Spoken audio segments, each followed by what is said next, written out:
dengan pemberian penghargaan yang diberikan oleh Presiden Kota Ambon, oleh Bapak Gubernur dan pemerintah kota, Bapak Wali Kota Ambon dalam kaitan dengan penanggulangan COVID. Kalau dibilang ukuran, saya kira itu ranahnya pemerintah kota dan provinsi. Tapi paling tidak bagi kami, pemberian penghargaan ini adalah memotivasi seluruh komponen elemen masyarakat, termasuk gereja di dalamnya, dalam rangka bersama-sama penanggulangan COVID-19. Sebab persoalan ini adalah persoalan bersama.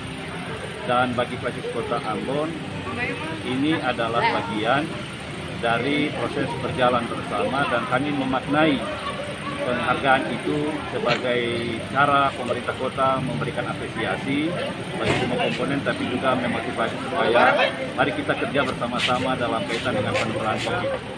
Selama ini ketika COVID merebak di Kota Ambon, gereja dalam hal ini Klasik Kota Ambon selalu melakukan tugas dan tanggung jawab peran membantu pemerintah dalam penanganan COVID. Bisa antara lain adalah memberikan edukasi kepada masyarakat terkait dengan protokol kesehatan yang harus dilakukan. Seluruh aktivitas peribadahan di Klasik Kota Ambon pun kita memberhentikan beberapa waktu, tetapi juga membatasi seluruh gerak pelayanan dengan merujuk kepada selain peraturan pemerintah, tetapi juga SK MPH Sinode yang diturunkan dalam kaitan dengan proses-proses pengaturan pelayanan di jemaat-jemaat.